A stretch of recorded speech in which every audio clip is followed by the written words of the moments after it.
আজকের আয়োজিত এ দ্বিতীয় বার্ষিক ইসলামী মহাসম্মেলনে আপনারা যারাই উপস্থিত হয়েছেন আপনাদের সবাইকে জানাচ্ছি আন্তরিক শুভেচ্ছা এবং মোবারকবাদ। আহলান ওয়া সাহলান ওয়া মারহাবান বিকুম ফি হাযাল লিকা আত-তাইয়্যিব আল-মুবারাক। I would like to thank from the bottom of my heart to the Beijing University Authority for giving us this nice venue to organize such an amazing program. May Allah bless them with guidance. Amra shobai boli amin. Assalamu alaikum wa rahmatullahi wa barakatuh. نحمده ونصلي على رسوله الكريم أما بعد فأعوذ بالله من الشيطان الرجيم بسم الله الرحمن الرحيم فبما رحمة من الله لنت لهم ولو كنت فظا غليظ القلب لانفضوا من حولك فاعف عنهم واستغفر لهم وشاورهم في الأمر فإذا عزمت فتوكل على الله إن الله يحب المتوكلين صدق الله العظيم رب اشرح لي صدري ويسر لي أمري واحلل عقدة من لساني يفقه قولي Korea মুসলিম ফেডারেশনের আওতাধীন song উরি জামি মসজিদের আয়োজনে Beijing university স্টেডিয়ামে আজকের আয়োজিত এ দ্বিতীয় বার্ষিক ইসলামী মহাসম্মেলনে আপনারা যারাই উপস্থিত হয়েছেন আপনাদের সবাইকে জানাচ্ছি আন্তরিক শুভেচ্ছা এবং মোবারকবাদ। আহলান ওয়া সাহলান ওয়া মারহাবান বিকুম ফি হাযাল লিকা আত-তাইয়্যিব আল-মুবারাক। শুরুতে আমরা আল্লাহ রাব্বুল ইজ্জা ওয়াল জালালের দরবারে শুকরিয়া জ্ঞাপন করছি যে আল্লাহ তাআলা এত চমৎকার একটি পরিবেশে আমাদের প্রিয় মাতৃভূমি বাংলাদেশ থেকে হাজার হাজার কিলোমিটার দূরে দক্ষিণ কোরিয়ার এই ইউনিভার্সিটির স্টেডিয়ামে কিছু দিনই কথা শুনবার জন্য আমাদেরকে আসার বসার সুযোগ করে দিয়েছেন। আমরা সবাই পড়ে নিচ্ছি কালিমাতুশ শুকর আলহামদুলিল্লাহ। আল্লাহ রাব্বুল ইজ্জা ওয়াল জালালের দরবারে লাখো কোটি শুকর এবং সুজুদ এবং প্রশংসা শেষে আমি আজকের এই প্রোগ্রামের অর্গানাইজিং কমিটিকে অন্তরের অন্তঃস্থল থেকে ধন্যবাদ জানাতে চাই, যারা দীর্ঘদিন অনেক চেষ্টা করে অনেক আয়োজন করে আজকের এই চমৎকার ফুলের বাগানকে তারা সাজিয়েছেন। তাদেরকে আমরা শুভেচ্ছা জানাই, ধন্যবাদ জানাই। আজকের প্রোগ্রামে উপস্থিত আছেন দক্ষিণ কোরিয়া প্রবাসী বিশিষ্ট ব্যবসায়ী ভাইয়েরা, চাকরিজীবী ভাইয়েরা, শ্রমজীবী ভাইয়েরা, এবং দেখতে পাচ্ছি গ্যালারিতে পর্দার অন্তরালে আমাদের মা বোনেরা এসেছে, কচিকাচা সোনামণিরা। তারপর আমি এখানে সিকিউরিটি ডিপার্টমেন্টকে দেখলাম, police department, and I would like to thank from the bottom of my heart to the Beijing University Authority for giving us this nice venue to organize such an amazing program. May Allah bless them with guidance. Amra shobai boli amin. Allah shukriya je amra amader priyo shaykh as-Sunnah ফাউন্ডেশনের chairman শাইখ আহমদুল্লাহ হাফিজাহুল্লাহ ওয়া রাআহ কে পেয়েছি। উনি কথা বলার পরে আর কিছু বলার অবকাশ থাকে না, সুযোগ থাকে না, এত সুন্দর করে বলেন, ঠিক কিনা বলেন? আমরা আল্লাহর কাছে দোয়া করি, প্রার্থনা করি শাইখের আলোচনা থেকে যেন আমরা উপকৃত হতে পারি।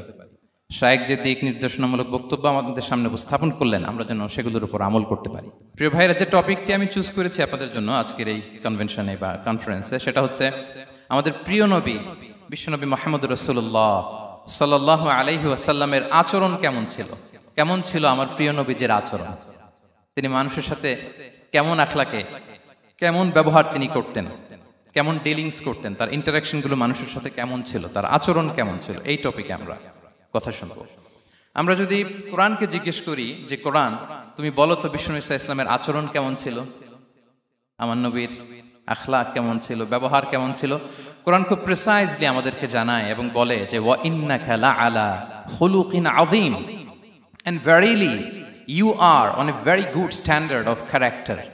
এর অর্থ হচ্ছে নবী হে, নিশ্চয়ই আপনি নৈতিক চরিত্রের সর্বোচ্চ মানের উপর প্রতিষ্ঠিত। সুবহানাল্লাহ। চারিত্রিক মাধুর্যতা, চারিত্রিক নির্মলতা, উন্নত চরিত্র, সর্বোত্তম চরিত্র বলতে আমরা যা বুঝাই তার সবটা দিয়ে আল্লাহ তাআলা বিষ্ণু ইসলামের চরিত্রকে নির্মাণ করেছেন। বিষ্ণু ইসলামের মাথার চুল থেকে পায়ের নখ পর্যন্ত একটা কলমের কালির ডট ফেলার ক্ষমতা বিশ্বের কারণে, ঠিক কিনা বলেন? এজন্য আল্লাহ বলছেন ওয়া ইন্নাকা লাআলা খুলুকিন আযীম, নৈতিক চরিত্রের সর্বোচ্চ স্ট্যাটাস, সর্বোচ্চ মানে আপনি নবী হে প্রতিষ্ঠিত। এবং তিনি বলতেন ওয়া ইন্নামা বুইসতু লিউতাম্মিমা মাকারিমাল আখলাক, আমি উত্তম আচরণের পূর্ণতা দান করার জন্য এই পৃথিবীতে এসেছি, উত্তম চরিত্রের পূর্ণতা দিতে, চারিত্রিক পূর্ণতা দিতে, বিশ্ববাসীকে উত্তম চরিত্র শেখাবার জন্য এই পৃথিবীতে এসেছি।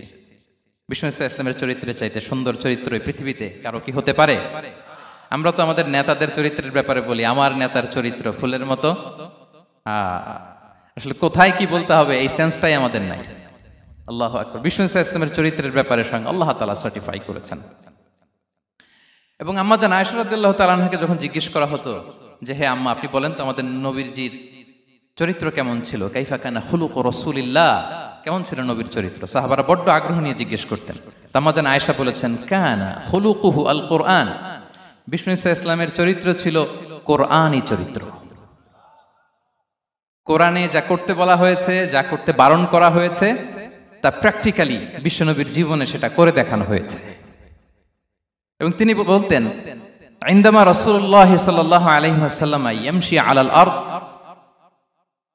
কাআন্নাল কুরআন ইয়ামশি আলাইহি, বিষ্ণু ইসলাম যখন রাস্তা দিয়ে হেঁটে যেতেন as if a living Quran is walking on the street, মনে হতো একটা জীবন্ত কোরআন রাস্তা দিয়ে হেঁটে যাচ্ছে। এত সুন্দর ছিল বিষ্ণু ইসলামের চরিত্র। উনি যে নিজেই উত্তম আচরণের ছিলেন তাই নয়, তিনি সর্বোত্তম আচরণ যেন আমরা অর্জন করি এটার ব্যাপারে গুরুত্ব আরোপ করেছেন। রাসূল সাল্লাল্লাহু আলাইহি ওয়াসাল্লামকে জিজ্ঞেস করা হলো, নবী হে, কোন জিনিস মানুষকে সবচেয়ে বেশি আল্লাহর জান্নাতে প্রবেশ করাবে? সুইলা রাসূলুল্লাহ সাল্লাল্লাহু আলাইহি ওয়াসাল্লাম আন আকসারি মা ইউদখিলুন নাস আল জান্নাহ, জিজ্ঞেস করা হলো নবী কোন জিনিস মানুষকে বেশি জান্নাতে ঢুকাবে? বিষ্ণু বললেন তাকওয়াল্লাহ ওয়া হুসনুল খুলুক, এক হচ্ছে আল্লাহর ভয়, আরেক হচ্ছে সুন্দর আচরণ। সুবহানাল্লাহ। তাহলে এই হাদিস থেকে বুঝলাম যারা বেশি নামাজ পড়বে তারা বেশি জান্নাতে ঢুকবে নাকি? নামাজ পড়তে পড়তে যারা কপাল কালো করে ফেলছে এরা ঢুকবে না? যারা হজ করতে করতে বড় হাজী সাহেব হয়েছে, জিকির করতে করতে হাতে 3-4টা তাসবিহ রেখেছে, তাদের কথা বলা হয়েছে। এগুলো নিঃসন্দেহে অনেক বড় আমল, কিন্তু সবচাইতে বেশি জান্নাতে প্রবেশ করাবে যে আমল, বিষ্ণু বললেন এক হচ্ছে আল্লাহর ভয়, আরেক হচ্ছে সর্বোত্তম আচরণ। প্রিয় ভাইরা, ইসলামের মেজাজটাকে চিনে নেন, ইসলামের এসেন্সটাকে বুঝে নেন। আমরা ভালো আচরণকে গুরুত্ব দিতে চাই না। অনেক নামাজি লোক দেখবে নামাজ পড়তে পড়তে কপালে কালো দাগ ফেলে দিছে, বাসায় বউয়ের সাথে খারাপ আচরণ করে, খিটখিটে মেজাজের, প্রতিবেশীর সাথে শুধু ঝগড়া, কলিগদের সাথে ঝগড়া, মারামারি, দুঃসম্পর্ক, এরকম আছে না নাই বলেন? আছে না? কিন্তু নামাজি, অনেক বড় হাজি, একদিনও কোরআন তেলাওয়াত মিস হয় না, তো এত ইবাদত করেও সে ইসলামের আসল এসেন্সটাকে ধরতে পারে নাই। বিষ্ণু বললেন সবচেয়ে বেশি জান্নাতে প্রবেশ করাবে যে দুটি আমল, একটি হচ্ছে তাকওয়াল্লাহ, আল্লাহর ভয়, আরেকটি হচ্ছে উত্তম আচরণ, সর্বোত্তম আচরণ। তো আমরা যেন উত্তম আচরণের অধিকারী হই, আমার স্ত্রীর সাথে যেন ভালো আচরণ করি, প্রতিবেশীর সাথে যেন ভালো আচরণ করি, ছেলে মেয়েদের সাথে যেন আমাদের অ্যাটিটিউডটা ভালো থাকে, আচরণটা ভালো থাকে, কলিগের সাথে যেন ভালো থাকে। বিশ্বনবীর আচরণ যেমন ছিল তেমন আচরণ যেন আমরা গড়ে তুলতে পারি। আওয়াজ করে পড়ুন আমিন। সুনানে আবু দাউদের এক বর্ণনা বিষ্ণু ইসলাম বলেন, খুব চমৎকার একটি হাদিস, মনোযোগ দিয়ে শুনুন। তিনি বলেন আনা যাঈমুন বিবাইতিন ফি রাবাদিল জান্নাতি লিমান তারাকাল মিরাআ ওয়া ইন কানা মুহিক্কান, আমি ওই ব্যক্তিকে জান্নাতের আঙ্গিনায় একটা ঘরের গ্যারান্টি দেই যে ব্যক্তি তর্ক করার সময় নিজে হক এটা জেনেও সে তর্ক থামিয়ে দেয়। অনেক সময় হয় না, অনেকে পায়ে পাড়া দিয়ে ঝগড়া করতে আসে, এরকম আছে না নাই? আপনি চুপচাপ দেখবেন একটা বাজে কমেন্টস করতেছে, আবার কমেন্টের নিচে কমেন্ট, আবার গালি, হ্যাঁ আছে না এরকম? বিষ্ণু বলেন নিজে হক এটা জানার পরেও আর যাতে তর্ক না বাড়ে, যে তর্ক থামিয়ে দেয় জান্নাতের আঙ্গিনায়, তাকে আমি একটা ঘরের গ্যারান্টি দেই। ওয়াবিবাইতিন ফি ওয়াসাতিল জান্নাতি লিমান তারাকাল কাযিবা ওয়া ইন কানা মাযিহান, আর ওই ব্যক্তিকে আমি জান্নাতের মাঝখানে একটা ঘরের গ্যারান্টি দেই যে ব্যক্তি কৌতুক করার সময়ও মিথ্যা পরিহার করে। করতেছে কৌতুক, ফান করতেছে আর কি, হি ইজ কিডিং, ফান করে, কৌতুক করে, কিন্তু কৌতুকের সময় সে মিথ্যা বলে না।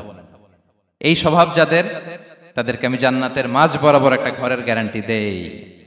এরপর বিষ্ণু কি বলে দেখেন, তিনি বলেন ওয়াবিবাইতিন ফি আ'লাল জান্নাতি লিমান হাসানা খুলুকাহ, আর জান্নাতের একেবারে হাইস্ট পিক অফ প্যারাডাইস, জান্নাতের সর্বোচ্চ স্তরে আমি একটা ঘর বা একটা বাসভবনের গ্যারান্টি ওই ব্যক্তিকে দেই যে তার আচরণটা সুন্দর করেছে, যে সুন্দর আচরণের অধিকারী হয়েছে, তাকে জান্নাতের হাইস্ট পিকে আমি একটা বাসভবনের গ্যারান্টি দেই। তাহলে বলেন তো আমাদের আচরণটা সুন্দর করার দরকার আছে না নাই? এটা খুব ছোটখাটো একটা আমল, তাই না? কথা বলেন। দক্ষিণ কোরিয়া প্রবাসী ভাইরা আওয়াজ করে বলেন, এটা কি ছোট আমল? দেখলে সালাম দিব, সুন্দরভাবে কথা বলবো, ভালো উইশ করব, হ্যাঁ, হিংসা জিঘাংসা অহংকার থেকে মুক্ত থাকবো, খিটখিটে মেজাজের হব না, অলওয়েজ স্মাইলিং ফেস থাকবে আমার, হৃদ্যতাপূর্ণ আচরণ। এই কাজটা কি ছোট আমল? আওয়াজ করে বলেন, এই আমলটা কি ছোট না বড়? প্রিয় ভাইরা, বিষ্ণু ইসলাম সবার সাথে এরকম মাধুর্যতাপূর্ণ আচরণ করতেন, ছোট থেকে বড়, নারী থেকে পুরুষ, বন্ধু থেকে শত্রু, সবার সাথে সুন্দর আচরণ করতেন। এবং তার এই চমৎকার আচরণে মুগ্ধ হয়ে তার অনেক শত্রু মুহূর্তে তার বন্ধুতে পরিণত হয়েছে। তাহলে আসুন আমরা দেখি আমাদের প্রিয় নবীজির আচরণ কেমন ছিল। শুরুতেই আমরা দেখি যে শিশুদের সাথে বিষ্ণু ইসলাম কেমন আচরণ করতেন, সেটা আমরা শুনবো। আমরা যদি থ্রু দ্য লেন্স অফ সিরা অথবা through the lens of Sunnah lens দিয়ে, আমরা তো এক একজন এক এক লেন্স লাগাই, তো দেখবেন যে সুন্দর একটা গ্লাস পরলে যেটা যেই কালার ওইটা দেখা যায়, কিন্তু নীল গ্লাস পরলে গোটা দুনিয়াটা, লাল গ্লাস লাগালে দুনিয়াটা। এই জন্য কোরআনের লেন্স দিয়ে আমরা বিশ্ব দেখি। কোন লেন্স দিয়ে বিশ্ব দেখব? We see the world through the lens of Quran. আজকের আলোচনাটা আমরা করব থ্রু দ্য লেন্স অফ সিরা, সিরাতের আলোকে, সুন্নাহর আলোকে দেখি বিষ্ণু ইসলাম শিশুদের সাথে তিনি কেমন আচরণ করতেন। বিষ্ণু ইসলামের কাছে যখন কোনো শিশু নিয়ে আসা হতো, তিনি তাহনিক করতেন। হাদিসে এসেছে, সিরায় এসেছে। তাহনিক কি? খেজুর চিবিয়ে খেজুরের মিষ্টি রস লালাসহ বাচ্চার মুখে লাগিয়ে দিতেন। আলেমদের কাছে, অনেক আলেমদের কাছে আসে, আমার কাছে অনেকে এসেছে বাচ্চাদেরকে নিয়ে, তো আমরা এই সুন্নাহর উপর আমল হিসেবে খেজুর চিবিয়ে এর রসটা মুখে ঢুকিয়ে দিয়েছি। বারাকা, বিষ্ণু ইসলামের বারাকা নেওয়ার জন্য আসতো ছোট্ট বাচ্চাদেরকে নিয়ে। মদিনায় যখন সাহাবারা হিজরত করলেন মক্কা থেকে, মুসলিমদের ঘরে সন্তান সন্ততি নাই, বাচ্চা কাচ্চা হয় না। ইহুদিরা টিটকারি করে, এই তো মুসলমানদের সন্তান নাই। সর্বপ্রথম যেই সন্তান হয়েছে তিনি হচ্ছেন আয়েশা রাদিয়াল্লাহু তাআলা আনহার বড় বোন আসমা বিনতে আবু বকরের ঘর উজাড় করে এক সন্তান এসেছে, পুত্র সন্তান, নাম হচ্ছে আব্দুল্লাহ। কি নাম? আব্দুল্লাহ ইবনে জুবাইর।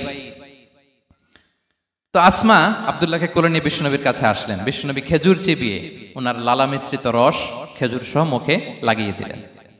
তা আসমা সবসময় গর্ব করে বলতেন যে আমার সন্তানের পাকস্থলীতে সর্বপ্রথম যেটা ঢুকেছে এটা হচ্ছে বিষ্ণুনবীর লালা মিশ্রিত খেজুরের রস। আল্লাহু আকবার। বাচ্চারা আসলে বিষ্ণুনবী তাহনিক করতেন, এবং এটা ল্যাবরেটরিক্যালি প্রুভড, সায়েন্টিফিক্যালি প্রুভড যে বাচ্চার জন্মের পরে এরকম মিষ্টি দিলে, স্পেশালি ডেটস নির্যাস যদি দেয়া হয়, তাহলে এটা তার ইমিউন সিস্টেম বাড়ায়, রোগ প্রতিরোধ ক্ষমতা বাড়ায়, তার ব্লাড সার্কুলেশন বাড়ায়, রক্ত সঞ্চালন বাড়ায়। বিষ্ণুনবী এটা করতেন। অনেক মায়েরা বরকতের জন্য বিষ্ণুনবীর কোলে বাচ্চা দিতেন। অনেক বাচ্চা বিষ্ণুনবীর কোলেই পেশাব করেছে, হাদিস সাক্ষী। ওখান থেকে মাসালা এসেছে, মেয়ে বাচ্চা পেশাব করলে কিভাবে ক্লিন হবে, ছেলে বাচ্চা পেশাব করলে কিভাবে ক্লিন হবে। বিষ্ণুনবী কোলে নিয়েছেন, পেশাব করে দিছে ভরায়া। আল্লাহু আকবার। বাচ্চাদের মাথায় তিনি হাত বুলিয়ে দিতেন। যেই বাচ্চার মাথায় বিষ্ণুনবী হাত বুলাতেন, ওই বাচ্চার মাথায় খুব বেশি বেশি চুল গজাতো। সুবহানাল্লাহ পড়বেন না? এক ভণ্ড, সেও ছিল নবী দাবিদার, মুসাইলামাতুল কাযযাব। সে নবীকে কপি করত, নবী যা যা করতো তাই করত। তো সেও তার এলাকায় অনেক বাচ্চাদের মাথায় হাত বুলাই দিতে শুরু করলো, যে মুহাম্মদ বাচ্চার মাথায় হাত বুলালে বাচ্চার মাথায় চুল বড় হয়, আমিও তাই করব। সে বলতো আমিও নবী। সে বলতো নবু আনিস শুনলি ওয়ানিস শুনলাকে মোহাম্মদ, হে মোহাম্মদ, নবু তোমার অর্ধেক আমার অর্ধেক। কি মামুর বাড়ির আবদার দেখছেন? বলে আমারটা আমাকে বুঝিয়ে দাও। তো নবীকে কপি করত। বিশ্বনবী কুয়ার মধ্যে লোনা পানির কুয়ায় থুতু ফেললে মুহূর্তে লোনা পানির কুয়া মিঠা পানির কুয়ায় পরিণত হতো। তো এই বদমাসটা যখন কপি করে থুতু মারছে ওদের এলাকার কুয়ায়, ওটা ছিল মিঠা পানি, ওটা মুহূর্তের মধ্যে লোনা পানির কুয়া হয়ে গেছে। তো বিশ্বনবীকে কপি করে সে তার এলাকার নবজাতক বাচ্চাদের মাথায় যখন হাত বুলিয়ে দিতে শুরু করলো, পরবর্তীতে দেখা গেল ওই বাচ্চাগুলো আজীবন ছিল টাক মাথা। চুল বাড়বে তো দূরের কথা, এদের মাথায় চুলই ওঠে নাই।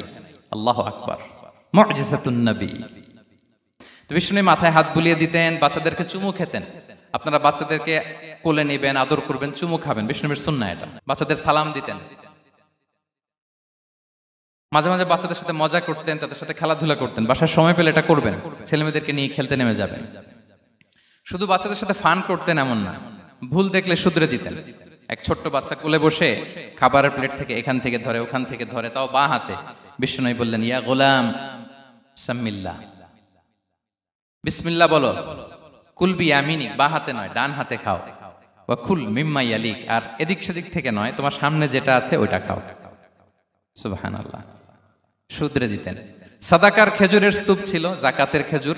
হাসান রাদিয়াল্লাহু তাআলা আনহু, বিষ্ণু ইসলামের দৌহিত্র, ছোট্ট মানুষ, হাঁটতে হাঁটতে যে খেজুরের স্তূপের দিকে খেজুর নিয়ে খেলতে যায়, হঠাৎ একটা খেজুর খেতে আরম্ভ করলেন। বিষ্ণু বললেন, কেখ কেখ, থামো থামো, ওয়াক থু থু। আমরা যে বাংলা ওয়াক থু বলি, এটার আরবি হচ্ছে কেখ। এই নানা ভাই, রাখো রাখো রাখো। আলা তাআলাম ইন্না লা নাকুলুস সাদাকা, নানা ভাই তুমি জানো না আমরা হাশিমি খানদানের, আমরা সাদাকার মাল খেতে পারি না। আঙ্গুল ঢুকিয়ে মুখ থেকে খেজুর বের করে দিলেন। সুবহানাল্লাহ। এভাবে ছোট্ট বাচ্চাদের ভুলগুলো শুধরে দিতেন, কারেকশন করতেন। সুনানে নাসাইতে এসছে, কেন রাসূলুল্লাহ সাল্লাল্লাহু আলাইহি ওয়াসাল্লাম ইয়াজুরুল আনসার, তিনি যখন আনসারীদেরকে ভিজিট করতে যেতেন, ফায়ুসাল্লিমু আলা সিবিয়ানিহি, আনসারী বাচ্চাদেরকে সালাম দিতেন। আপনারা বাচ্চাদের সালাম দেন তো নাকি? নাকি বাচ্চাদের সালামের জন্য বসে থাকেন? অনেকে মনে করে যে আমি মুরব্বী হাজী সাহেব, 80 বছর বয়স, আমি তো শুধু সালাম পাবো, আমি দিব কেন? এরকম একটা ভুল ধারণা আছে না? সালাম শুধু ছোটরা দিবে, ব্যাপারটা কি এমন না? ছোটরা বড়দের দিবে, বড়রা ছোটদের দিবে, সবাই সবাইকে দিবে, ঠিক কিনা বলেন? ইনশাআল্লাহ বলেন সবাই। ওয়ায়ামসাহু বিরুসিহিম, বাচ্চাদের মাথায় হাত বুলিয়ে দিতেন। ওয়ায়াদউ লাহুম, তাদের জন্য দোয়া করতেন। তাহলে বিশ্বনবীর বাচ্চাদের সাথে আচরণ, ডিলিংস, ইন্টারঅ্যাকশন কেমন ছিল বুঝতে পেরেছেন? একবার এক নামাজে ওনার নাতিদেরকে নিয়ে হাজির হলেন, হাসান হুসাইন রাদিয়াল্লাহু আনহুমাকে নিয়ে।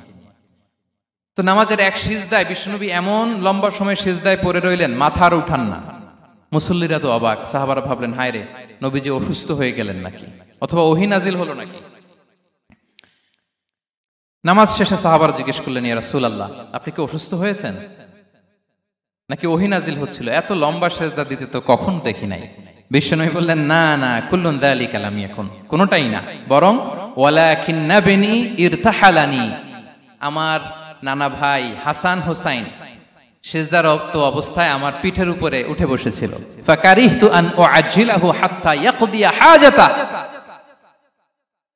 আমি উঠে গেলে তাদের ডিস্টার্ব হবে, এজন্য সিজদায় পড়েছিলাম। যতক্ষণ তাদের পিঠে উঠে খেলতে মনে চেয়েছে তারা খেলেছে, তারা নেমেছে, তারপরে সিজদা থেকে মাথা উঁচু করে দাঁড়িয়েছি।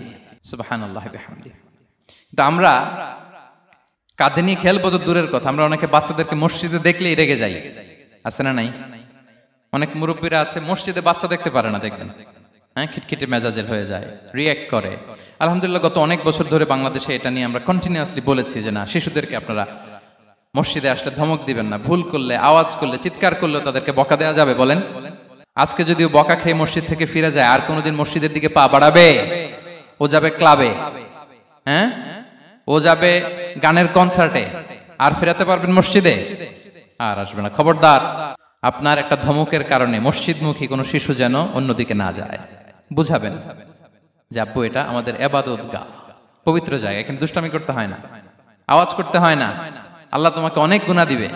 গুনার ভয় দেখালে কিন্তু বাচ্চারা আর দুষ্টামি করে না, দেখবেন, ঠিক কিনা বলেন? এই সেন্সটা তাদের আছে, এভাবে বুঝাবেন। মুসনাদে আহমদ একটা হাদিস এসছে, বিষ্ণু ইসলাম ওনার চাচাতো ভাইদেরকে নিয়ে দৌড় প্রতিযোগিতা করাতেন, লাইন ধরে দাঁড় করাতেন, আর বলতেন, মান সাবাকা ইলাইয়া ফালাহু কাদা ওয়া কাদা, সবাই দাঁড়াও, দেখি কে কার আগে আমাকে দৌড়ে ধরতে পারে, যে ধরতে পারবে তাকে পুরস্কার দেব। আল্লাহু আকবার। এবং বিশ্বনবীর এই কথা শুনে সবাই দৌড়ে যে বিশ্বনবীর ঘাড়ের উপর উঠতো, বুকের উপর উঠতো, ঝাঁপিয়ে পড়তো, বিশ্বনবী সবাইকে ধরে আগলে নিতেন, প্রত্যেকের গালে চুমু খেতেন। পড়েন সুবহানাল্লাহ। এই ছিল শিশুদের প্রতি বিষ্ণু ইসলামের আচরণ। তো আমরা এরকম আচরণ করি কিনা? আমাদের আচরণটা আমাদের বাচ্চা, আমাদের আত্মীয় স্বজনের ছোট ছেলে মেয়ে, আমরা কোথাও শিশুদেরকে যদি দেখি, আমরা তাদের সাথে কিভাবে আচরণ করি, একটু মিলিয়ে নিন কার আচরণ কেমন। এরকম করেন কিনা আমি আর জিজ্ঞেস করতে চাইলাম না, জাস্ট আস্ক ইউরসেলফ, নিজেকে জিজ্ঞেস করুন যে আমরা আমাদের বাচ্চাদের সাথে এরকম আচরণ করি কিনা। তাহলে প্রথম পয়েন্টটা ক্লিয়ার। আচ্ছা, শিশুদের পার্ট শেষ, এবার দেখি বয়স্কদের সাথে, অ্যাডাল্টদের সাথে বিষ্ণু ইসলামের আচরণ কেমন ছিল, বড়দের সাথে কেমন আচরণ করতেন আমরা। আসুন দেখি। সাহাবারা তো সবচাইতে বেশি বিষ্ণুনবীর সঙ্গ পেয়েছেন, তাই না? তাদের সাথে কেমন আচরণ ছিল? যে আয়াতটি দিয়ে আমি শুরু করেছি, আল্লাহ বলেছেন, ফাবিমা রাহমাতিম মিনাল্লাহি লিনতা লাহুম ওয়ালাউ কুনতা ফাযযান গালিযাল কলবি লানফাদ্দু মিন হাওলিক। সাহাবারা বিষ্ণুনবীর এত ভালোবাসা পেয়েছেন এত সুন্দর আচরণ পেয়েছেন, তারা বিশ্বনবীকে সবসময় আগলে রাখতে চাইতেন, ঘিরে থাকতে চাইতেন, তার সঙ্গ ছাড়তে চাইতেন না। পড়েন সুবহানাল্লাহ। বাসায় ভাল লাগে না, বিশ্বনবীর কাছে চলে যেতেন। ওয়াইফের সাথে মনোমালিন্য, নবীর দরবারে চলে যেতেন। এমনকি কোন সাহাবীর পেটে যদি ক্ষুধা লাগতো, ঘরে খাবার না থাকতো, তারা বিশ্বনবীর কাছে চলে যেতেন। তারা বলতেন, নবীর চেহারার দিকে তাকিয়ে থাকলেই আমাদের ক্ষুধা মিটে যেত। আগলে রাখতেন সবসময় বিষ্ণু ইসলামকে। আর সবসময় বিষ্ণু ইসলাম একটা স্মাইলিং ফেস নিয়ে তাদের সাথে কথা বলতেন, মুচকি হাসবেন। বিষ্ণু বলেন, তাবাসসুমুকা ফি ওয়াজহি আখিকা সাদাকা, you smile to your brother, it's a charity. তোমার ভাইয়ের দিকে তাকিয়ে তুমি যে মুচকি হাসো, এটা সাদাকা দেওয়ার সওয়াব কামিয়ে ফেলো তুমি। এবং সাহাবারা বলতেন, মা রাআইতু আহাদান আকসারা তাবাসসুমান মিন রাসূলিল্লাহ সাল্লাল্লাহু আলাইহি ওয়াসাল্লাম। বিশ্বনবীর চাইতে বেশি কাউকে আমরা কোনোদিন মুচকি হাসি দিতে দেখিনি। মুচকি হাসেন তো আপনারা? মুচকি হাসবেন। হাসলে যদি সাদাকার সওয়াব হয়, তো আমরা মুখ গোমরা করে রাখবো কেন? দেখবেন, যিনি মুচকি হাসে তাকে সবাই পছন্দ করে, আর যিনি গোমরা মুখ থাকে তার দেখতে ভালো লাগে। আমার ভালো লাগে না, আপনাদের লাগে? হাসি কিন্তু সংক্রামক, ইতিবাচক ভাবে সংক্রামক। আপনি হাসলে দেখবেন হেসে হেসে কথা বলে, যার সাথে বলতেছেন তারও একটা হাসি। আপনি গোমরা মুখ থাকলে ওই ব্যক্তিও গোমরা মুখ, ঠিক কিনা বলেন? এবং মুচকি হাসলে স্বাস্থ্য ভালো থাকে, মানসিক স্বাস্থ্যের সাথে এটা সম্পর্ক আছে। দেখেন বিষ্ণু ইসলাম কেমন কনসিডারেট ছিলেন। বিশ্বনবী যদি কারোর সাথে মুসাফা করতেন, ভাই একটু হাত মিলান তো, এই যে ওই লোক হাত সরানোর আগে বিশ্বনবী হাত সরাতেন না। যখন উনি হাতটা টান দিতেন, তখন নবী হাত টান দিতেন। কারোর সাথে কথা বলার সময় এইভাবে আর চোখে তাকাতেন না, এইভাবে না। কথা বলতে হইলে ঘুরে তার দিকে হয়ে তাকে সম্মান দিয়ে, রেসপেক্ট দিয়ে কথা শুরু করতেন। কেউ কোনো গুরুত্বপূর্ণ কথা কানে কানে বলতে চাইলে তিনি কথা শেষ না হওয়া পর্যন্ত মাথা সরাতেন না। সুবহানাল্লাহ, আস্তে বলেন। আল্লাহু আকবার, আল্লাহু আকবার। একটু মিলিয়ে নেই, আসলে কি আমরা পারি এত চমৎকার আচরণ উপহার দিতে? কতটা কনসিডারেট ছিলেন দেখেন। এক বেদুইন, অক্ষর জ্ঞানহীন মানুষ, সভ্যতার ছোঁয়া তার মধ্যে লাগেনি। সে মসজিদে নববীতে ঢুকে একবার মসজিদে নববীর মাঝখানে পেশাব করা শুরু করলেন। কি করা শুরু করলেন? কোথায়? টয়লেটে? কোথায়? ইসলামের সবচাইতে দ্বিতীয় সবচাইতে পবিত্র জায়গা, বিশ্বনবীর মসজিদের মাঝখানে। সাহাবারা তাকে মারতে উদ্ধত হলেন। বিশ্বনবী বললেন, দাও, থামো থামো, এই থামো থামো। কারণ প্রস্রাব করার সময়, টয়লেট করার সময় হুট করে কাউকে ধমক দেওয়া যায় না, ডাকা যায় না, দরজায় বড় নক করা যায় না, করলে তার ক্ষতি হতে পারে। এটা করবেন না। বিষ্ণু বললেন, দাও ওয়া হারিকু আলা বাউলিহি সাজলান মিন মা। এই রাখো রাখো, বেচারাকে পেশাব করতে দাও, করতে দাও, করতে দাও, পেশাব করতে দাও। সে পেশাব শেষ করলো। বিষ্ণু বললেন, এক বালতি পানি ঢেলে দাও। এই এক বালতি পানি বালুতে মিশে জায়গাটা পরিষ্কার হয়ে যাবে। এরপর বিষ্ণু ইসলাম বললেন, ফাইন্নামা বুইসতুম মুয়াসসিরিন ওয়ালাম তুবআসু মুআসসিরিন। তোমরা এত কঠোর হচ্ছ কেন? আল্লাহ তো তোমাদেরকে কঠোর করে পৃথিবীতে পাঠাননি, সহজপন্থী করে আল্লাহ তাআলা আমার এই উম্মতকে পৃথিবীতে পাঠিয়েছে। পড়েন সুবহানাল্লাহ। দেখেন কত চমৎকার আচরণের ছিলেন। এবং পরে লোকটাকে বুঝিয়ে বললেন, সে কালিমা পড়ে মুসলমান হয়ে গিয়েছে। আল্লাহু আকবার। এই ছিল বিষ্ণু ইসলামের ইন্টারাকশন সাহাবাদের সাথে। এবং সাহাবাদের জন্য তিনি দোয়া করতেন প্রাণ ভরে। প্রিয় ভাইরা, দোয়া চাওয়া, দোয়া করা দুটোই সুন্নাহ। প্রাণ ভরে তিনি সাহাবাদের জন্য দোয়া করেছেন। বিষ্ণু ইসলাম একবার ওয়াশরুম সেরে এসে দেখলেন কে যেন অজুর পানি রেখে গিয়েছে। জিজ্ঞেস করলেন, কে রেখেছে? বলা হলো, আব্দুল্লাহ ইবনে আব্বাস রেখে, ছোট্ট আব্দুল্লাহ। বিষ্ণু ইসলাম খুশি হয়ে গেলেন, হায় রে, সে কিভাবে খেয়াল করলো, আমি এখন ওয়াশরুম থেকে আসলেই তো আমার অজুর পানি লাগবে। খুশি হয়ে একটা দোয়া করলেন তার জন্য। তিনি বললেন, আল্লাহুম্মা ফাক্কিহহু ফিদ্দীন ওয়া আল্লিমহু তা'ওয়িল। মানে হে আল্লাহ, আপনি তাকে দ্বীনের জ্ঞান দেন এবং কোরআনের ব্যাখ্যা তারে শিক্ষা দেন। বিশ্বনবীর এই দোয়া এমন ভাবে কবুল হয়েছে, এই আব্দুল্লাহ ইবনে আব্বাস যত মুফাসসির পৃথিবীতে আসবে, সকল মুফাসসিরদের সম্রাট হিসেবে আল্লাহ তাকে কবুল করেছেন। বিশ্বনবীর দোয়া তারা পেয়েছেন। উম্মে সুলাইম রাদিয়াল্লাহু তাআলা আনহা, আনাস রাদিয়াল্লাহু তাআলা আনহুকে নিয়ে আসলেন। বললেন, নবী হে, আপনি এসেছেন, আমরা যে এত খুশি মদিনাবাসী, সবাই দেখে আপনার হাতে কিছু না কিছু হাদিয়া দেয়। আমি কি দিব? কিছু দেয়ার নাই, কিছু দেয়ার নাই। আমি গরিব মানুষ, আমি আমার নাড় ছেঁড়া ধন, কলিজার টুকরা আনাস, আমার শিশু সন্তানটারাই আপনারে হাদিয়া দিয়ে দিলাম। খুয়াইদুমুকা আনাস, নবী হে, সে আপনার ছোট্ট খাদেম হবে। আপনার কাজ করে দিবে। উদুল্লাহ আলাহ, আপনি তার জন্য একটা দোয়া করেন। বিশ্বনবী দোয়া করলেন, কি দোয়া করলেন? আল্লাহুম্মা আকসির মালাহু ওয়া ওয়ালাদা, আল্লাহ আনাসের সম্পদও বাড়ায় দাও, ওয়া ওয়ালাদা, তার সন্তানও বাড়ায় দাও। দেখেন এই দোয়ার কি বরকত। এই দোয়ার বরকতে আনাস বলে মদিনাতে যত খেজুর বাগান ছিল সবগুলো খেজুর বাগানে বছরে খেজুর হতো একবার, কিন্তু নবীর দোয়ার বরকতে আমি আনাসের বাগানে খেজুর হতো বছরে 2 বার। আর উনার সর্বসাকুল্যে ছেলে মেয়ে ছিল, কোন বর্ণনায় 78 জন, কোন বর্ণনায় 80 জন। আমাদের পুরো বংশে আছে 80 জন, কথা বলেন। আপনার পুরো গোষ্ঠীতে 80 জন আছে? উনার শুধু ছেলে মেয়ে, একজনের ছেলে মেয়ে কয়জন?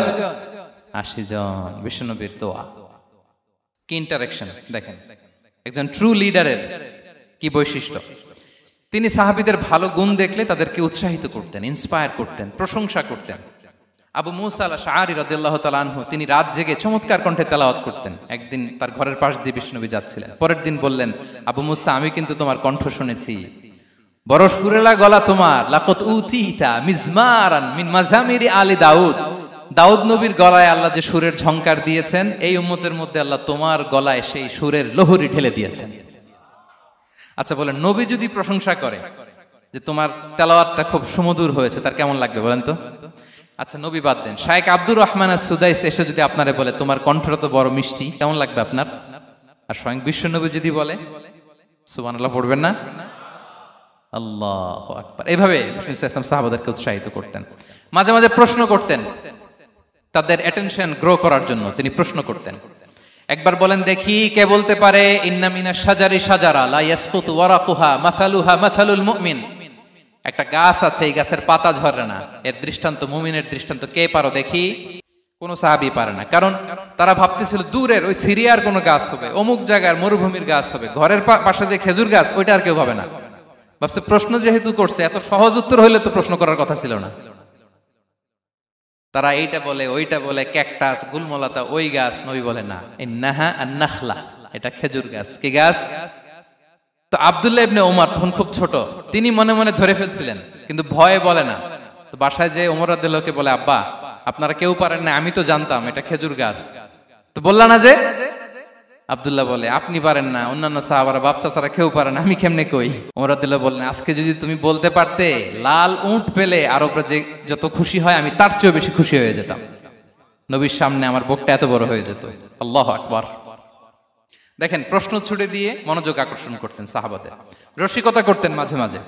রসিকতা, এক সাহাবী বলেন, ইয়া রাসূলুল্লাহ, আমার চলতে বড্ড কষ্ট হয়, আপনি যদি দয়া করে আমাকে একটা উট দিতেন, তাহলে আমি রাইড নিতাম এটার উপরে, এটা দিয়ে চলতাম, সফরের কষ্ট কমে যেত। বিষ্ণু বলেন, যাও ঠিক আছে, তোমাকে একটা উটের বাচ্চা দিব। কি দিব? সাহাবী বলেন, ইয়া রাসূলুল্লাহ, আমি চাইলাম কি আর আপনি বললেন কি? আমার তো লাগবে এমন উট যেটা দিয়ে মরুভূমিতে চলা যায়। বিষ্ণু বলেন, ওই উটটাও তো অন্য কোনো না কোনো উটের বাচ্চা। সুবহানাল্লাহ পড়বেন না? ছোট্ট কথা, দেখেন কি রসিকতা, কি সেন্স অফ হিউমার। সুবহানাল্লাহ। সাহাবীদের সাথে এক কাতারে মিশে কাজ করতেন, নিজ হাতে সাহাবীদের সাথে মিশে কি করেছেন? মসজিদে নববী নির্মাণ করেছেন। 5ম হিজরিতে নিজে মরুভূমির বালু খনন করে পেটে পাথর বেঁধে পরীক্ষা খনন করেছেন সাহাবীদের সাথে। True leader. শুধু তাই নয়, সাহাবারা ভালো পরামর্শ দিলে সেটা অ্যাকসেপ্ট করতেন। আমাদের মধ্যে অনেকের একটা ইগোইস্টিক ঝামেলা আছে, বাড়ির কাজের মেয়ে বলছে, কাজের ছেলে বলছে, এই আমার স্টাফ বলছে, এটা আমি কেন শুনবো? এরকম একটা মেন্টালিটি অনেকের আছে না নাই? অনেক সময় তাদের মধ্য থেকেও ভালো পরামর্শ আসতে পারে না? বলেন পারে কিনা? বিশ্বনবী দেখতেন, কেউ ভালো পরামর্শ দিলে সেটা পিক করতেন, নিয়ে নিতেন। বদরের যুদ্ধে মুসলিম সৈন্যরা কোথায় ক্যাম্প করবে, বিশ্বনবী হঠাৎ একটা জায়গায় ক্যাম্প স্থাপনের নির্দেশনা দিলেন। হাব্বাব ইবনুল মুনজির রাদিয়াল্লাহু তাআলা আনহু, তিনি বললেন, ইয়া রাসূলুল্লাহ, অনুমতি দিলে একটা কথা বলবো। কি কথা? এই যে আপনি ক্যাম্প স্থাপন করলেন এখানে, এটা কি আল্লাহর আদেশে না আপনার ইচ্ছায়? নবী বললেন, আমার ইচ্ছা, এটা আল্লাহর আদেশ নয়। তাহলে ঠিক হয় নাই, লোকেশন সিলেকশন ঠিক হয় নাই, তাহলে কোথায়? হাব্বাব বললেন, ইয়া রাসূলুল্লাহ, ওই যে কূপ দেখা যায় ওখানে, দ্যাটস আওয়ার লোকেশন, ওখানে করলে ভালো হবে। কেন? বলতেছে, আমরা ওখানে ব্যারিকেড দিয়ে রাখবো, পানি আমাদের কন্ট্রোলে থাকবে, কুরাইশরা পানির অভাবে যুদ্ধ ছাড়াই মরবে, আমরা পানি খেয়ে যুদ্ধ করবো। সুবহানাল্লাহ বলেন। বিশ্বনবী সাথে সাথে হাব্বাবের কথা মেনে নিলেন, বলে যে না, আমি যে ডিসিশন দিয়েছি সৈন্যদের মধ্যে আবার ছড়িয়ে দাও, we should change our location. আল্লাহু আকবার। তাহলে সাহাবাদের সাথে ইন্টারেকশন কি ফ্র্যাঙ্কলি, কি ওপেন মাইন্ডেড, সুবহানাল্লাহ বিহামদি। তাহলে শিশুদের সাথে গেল, বড়দের সাথে, সাহাবাদের সাথেও গেল। আল্লাহ। আচ্ছা, 3 নম্বরে স্টাফের সাথে, কর্মচারীর সাথে, সেবকের সাথে বিষ্ণু ইসলাম কি আচরণ করেছেন? বিষ্ণু ইসলামের অনেক খাদেম ছিল, সিরাতে এসেছে। সবার কথা তো বলা যাবে না, একজনের কথা বলি, আনাস রাদিয়াল্লাহু তাআলা আনহুর কথা। আনাস, লক্ষ্মীপুরে আমি এক জায়গায় ওনার কোন একটা ওয়াজ করতে যেয়ে আমি বললাম আনাস নামটা কেমন লাগে, কারণ অনেকে বাচ্চা নিয়ে এসে বলে হুজুর নাম রেখে দেন। তাই আমি বললাম আজকে এখানে নাম দিয়ে দেই আনাস, এই বছর এই লক্ষ্মীপুরে যত বাচ্চা হবে যাদের মনে চায় আনাস রেখে দিয়েন। 3-4 বছর পরে শুনি আনাস দিয়ে লক্ষ্মীপুর ভরে গেছে। অনেকে আমাকে জানাইছে ছেলের নাম কি আনাস, তো বলে যে ওই যে হুজুর আপনি 19 সালে আমাদের লক্ষ্মীপুরে এসে বলছিলেন, ওই কথা থেকে আমরা, পেটে ছিল বাচ্চা, আমরা নিয়ত করে ফেলছি আনাস রাখবো। আনাস নামটা অনেক সুন্দর না? সাহাবাদের নামগুলো চুজ করে করে ছেলেদের নাম রাখবেন। উনি ছিলেন বিষ্ণু ইসলামের খাদেম। কোনদিন তিনি কোন ওনার স্টাফকে, সেবককে, খাদেমকে মারধর করেন নাই, কোনদিন না। আমরা তো পান থেকে চুন খসলে, আল্লাহ, বাংলাদেশে ওই যে লোহার খুন্তি গরম করে কাজের মেয়ের পিঠে শেখা দেয়া হয়, এরকম আছে না নাই? ডাকাত বলেন, মানবাধিকার কর্মী, আবার নারী আন্দোলনের বড় নেত্রী, কিন্তু ঘরের ভেতরে দেখা যায় তার আসল চরিত্র। কারো আসল চরিত্র যদি জানতে চান, কয়েকটা জায়গায় নক করলে জানা যায়। এক হচ্ছে তার বউ, তার ব্যাপারে কি বলে, তার স্ত্রী। এরপর তার ড্রাইভার কি বলে, তার ঘরের কাজের মহিলাটা কি বলে। এদের কাছে নক করলেই আপনি বড় সাহেবের আসল তথ্য পেয়ে যাবেন। কথা বুঝতে পেরেছেন? আনাস রাদিয়াল্লাহু তাআলা আনহু বলেন, খাদিমতুন নাবিয়্যা 10 সিনিন ফামা ক্বালা লি উফ ফামা ক্বালা লি লিমা সানা'তা ওয়ালা লিমা লা সানা'তা। আমি 1 বছর 2 বছর নয়, 10 বছর বিশ্বনবীর খাদেম ছিলাম। আওয়াজ করে বলেন তো কয় বছর? একদিনের জন্য আমার কোনো কাজে বিরক্ত হয়, উহ ইস আরে, বিরক্ত হয় আমরা এগুলো বলি না? একদিনের জন্য বলে না, একদিন, একটি মুহূর্তের জন্য। এই 10 বছরে একটিবারও পেয়ারা নবীজি বলেন নাই আনাস এটা কেন করলে? একবারের জন্য বলে নাই আনাস এটা করলে না কেন? একবারের জন্য তিনি বলেন। আনাস রাদিয়াল্লাহু তাআলা আনহু বলেন, একদিন একটা কাজে, সম্ভবত জুব্বা আনতে আমাকে বিষ্ণু পাঠিয়েছিলেন। আমি ছোট মানুষ, জুব্বা আনতে যে ভুলে আমি মদিনার বাচ্চাদের খেলা দেখতে আরম্ভ করলাম। বাচ্চারা রাস্তায় খেলাধুলা করে না? বিষ্ণুনবী যেটা আনতে পাঠিয়েছে ওইটা না এনে ভুলে, ছোট মানুষ তো, সেও দাঁড়িয়ে দাঁড়িয়ে মদিনার ছেলেমেয়েদের খেলা দেখতেছে। এখন সময়ের পর সময় যায়, ঘন্টার পর ঘন্টা যায়, আনাস তো আর আসে না জুব্বা নিয়ে। বিষ্ণুনবী ভাবলেন হায় রে, আনাস মনে ভুলে গেছে, যাই নিজের কাজ নিজেই করে নিয়ে আসি। বিষ্ণুনবী বেরোলেন, বেরোই দেখে ওই তো আনাস, আমার আনাস বাচ্চাদের সাথে খেলা দেখতেছে। আমরা হইলে কি করতাম? আমরা হইলে কি? মাইর, ওই যে ডাইরেক্ট মাইর। আল্লাহ, আজকে তোর একদিন কি আমার একদিন না? বিষ্ণুনবী গেলেন, তিনিও বাচ্চাদের সাথে খেলা দেখতে শুরু করলেন, কিছুই বললেন না, শুধু আলতো হাতে আনাসের পিঠে হাত রাখলেন, ঘাড়ে আলতো হাতে। বিষ্ণুনবীর হাতটা রেশমের চেয়েও সফট ছিল। হাত রাখলেন, হাত রাখাতে আনাস রাদিয়াল্লাহু তাআলা আনহু ফানাযারতু ইলাই, তিনি বললেন আমি পিছনের দিকে তাকালাম, বিষ্ণুনবীর দিকে আমি তাকালাম, হঠাৎ করে দেখলাম যে বিষ্ণুনবী। তাকানোর পর পর আমি ভয় পেয়ে গেলাম, কিন্তু বিষ্ণু ইসলাম ধমক দেয় নাই, কিরে আনাস তুই এখানে, এটাও বলে নাই। তাকালাম, ওয়া হুয়া ইয়াদহাক, তিনি একটা মুচকি হাসি দিলেন। বললেন আনাস তোমাকে না কাজে পাঠিয়েছিলাম, এখানে কেন? আনাস বলে ইয়া রাসূলুল্লাহ ক্ষমা করে দেন, আমি যাচ্ছি। আনাস বলে বিশ্বনবীর সেদিনের মুচকি হাসির শাসন মরার আগের দিন পর্যন্ত আমার এই সোজা রাস্তায় রেখেছে। ভাইরা আমার, শাসন করতে জানলে পিট্টি দেয়া লাগে না, ধমক দেয়া লাগে না, মার দেয়া লাগে না। শাসন করতে জানলে একটা মুচকি হাসি দিয়ে শাসন করা যায়। এবার জানবো স্ত্রীর সাথে আচরণ।